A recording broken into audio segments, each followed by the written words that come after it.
Chapter 1. A Mountain Home.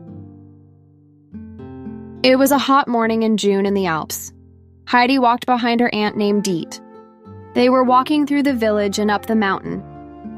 Heidi was very hot because she was wearing all her clothes. She had to carry them to her new home. She was only 6 years old. As Heidi and her aunt hurried out of the village, a villager stopped to talk. "Didi, is this the orphan your sister left when she died? Where are you taking her?" "Yes, this is Heidi. I'm taking her to live with her grandfather. I'm starting a job in the city, so I can't take care of her anymore." "Poor Heidi," said the villager. "No one else will talk to that grumpy old man."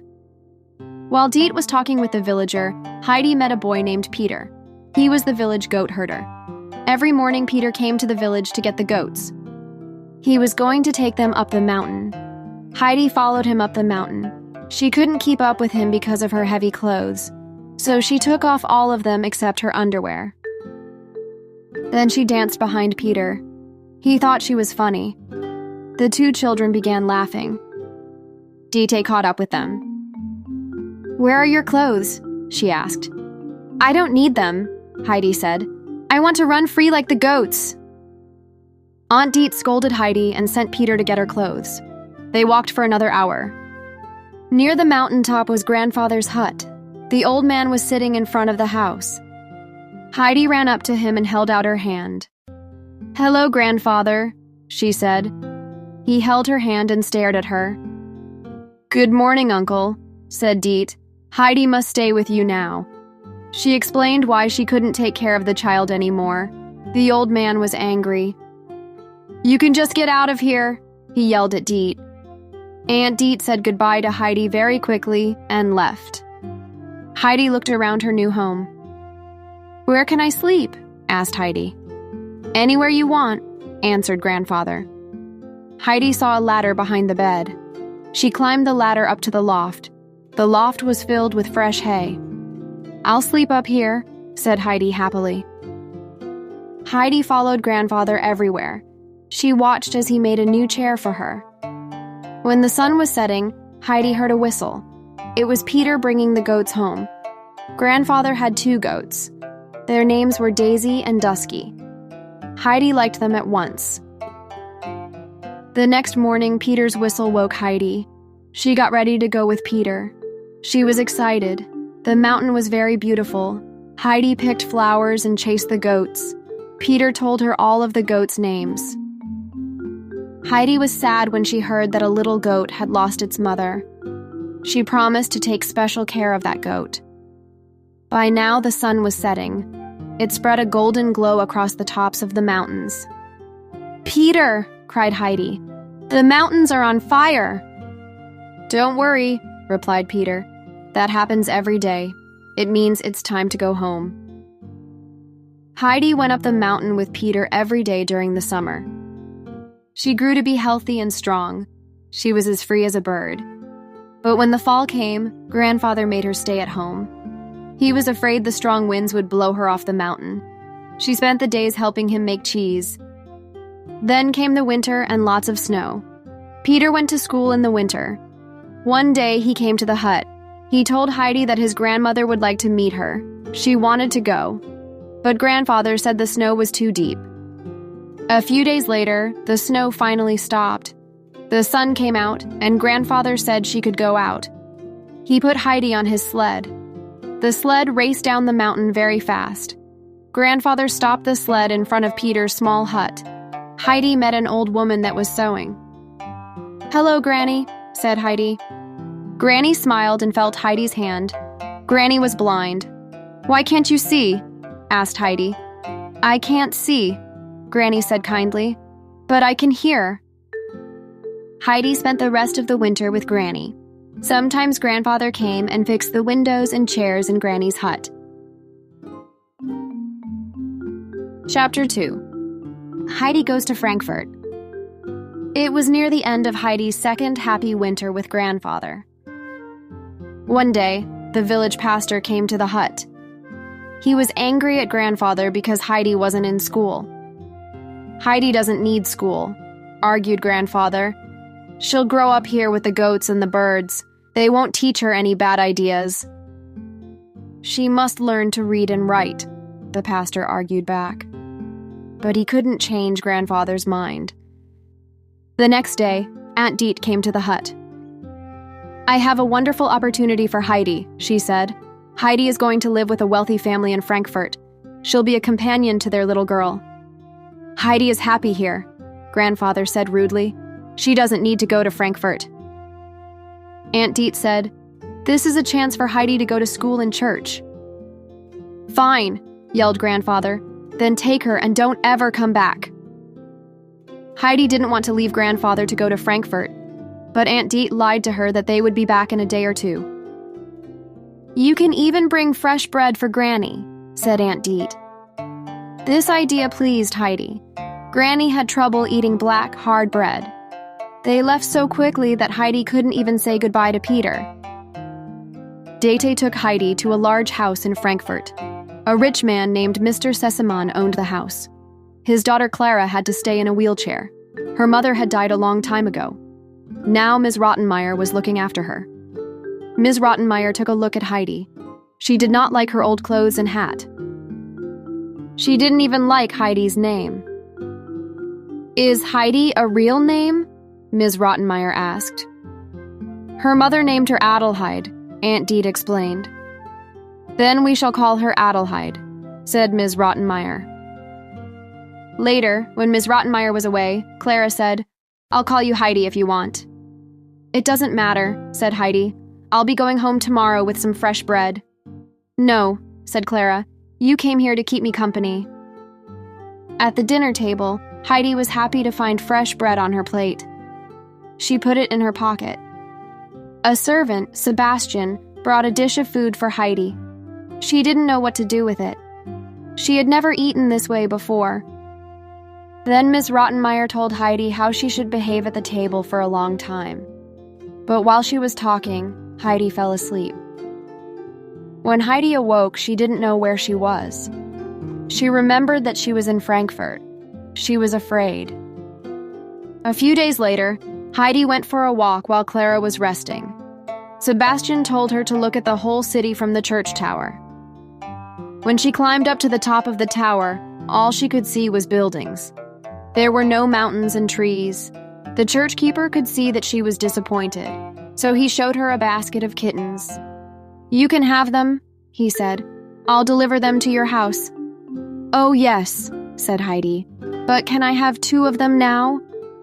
The keeper gave Heidi 2 kittens. When she got home, everyone was waiting for her. Ms. Rottenmeier was angry. "Who said you could leave the house?" she asked. "Meow!" A sound came from Heidi's pocket. Ms. Rottenmeier screamed. She was afraid of cats. The next morning, there was a knock at the door. Sebastian came back with a big basket. Clara opened it, and kittens ran everywhere. One kitten climbed up Ms. Rottenmeier's skirt. "Sebastian!" she screamed. "Get rid of these little monsters!"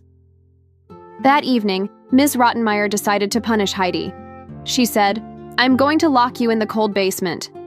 But Clara said, "Please, wait until my father gets home. Let him decide what to do." Ms. Rottenmeier agreed. For the next few days, Heidi didn't get into any trouble, but she was becoming very homesick. Chapter 3. Homesick. Mr. Sesemann came home from his business trip with many gifts. He was happy to see Clara. He was also happy to meet Heidi. He could see that Heidi and Clara liked each other. But Ms. Rottenmeier said terrible things about Heidi to Clara's father. "I think that little girl is crazy," she said. "You should see the trouble she's caused here." Mr. Sesemann asked Clara about Heidi. "What happened while I was away?" Clara told him about the kittens and other things. Mr. Sesemann laughed. He went to Ms. Rottenmeier and said, "Heidi will stay. She is good for Clara." A few days later, Mr. Sesemann left on another business travel. But his mother, Grandmama Sesemann, came to visit. Her face seemed very kind to Heidi. Heidi liked Grandmama very much.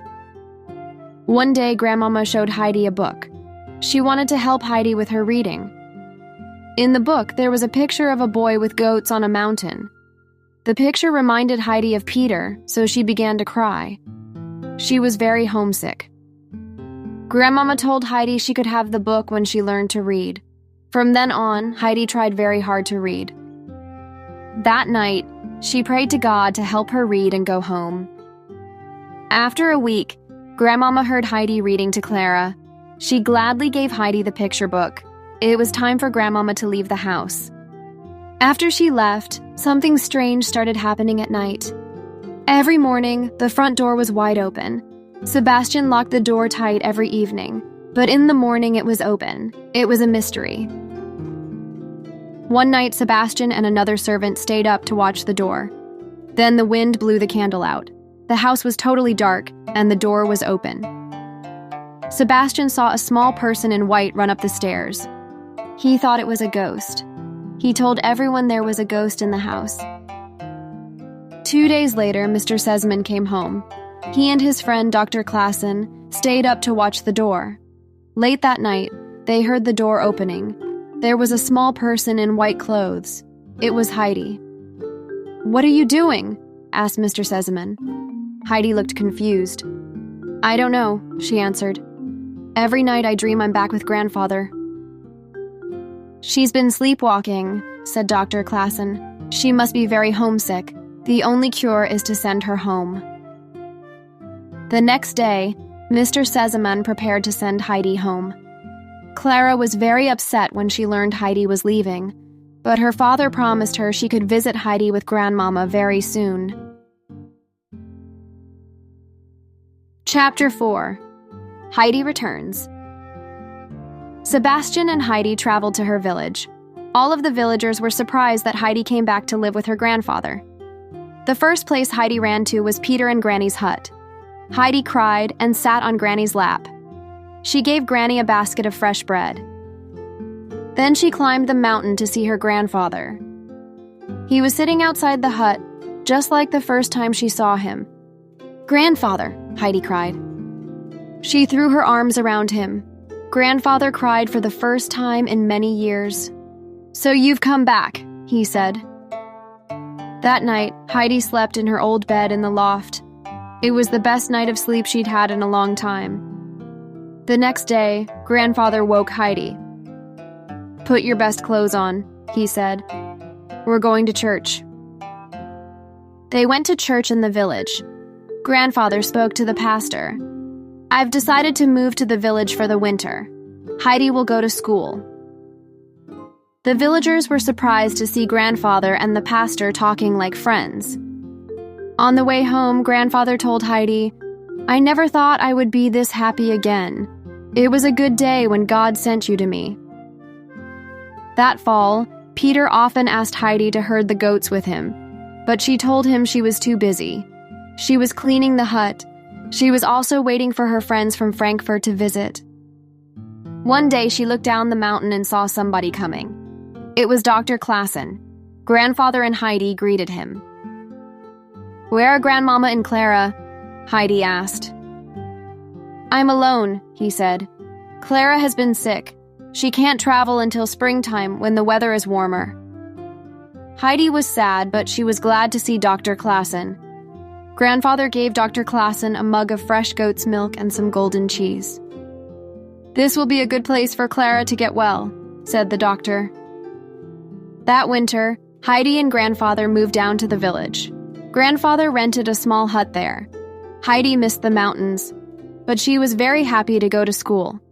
She studied her lessons very hard, but Peter rarely went to school. One day, Heidi asked him, "Why weren't you at school again today?"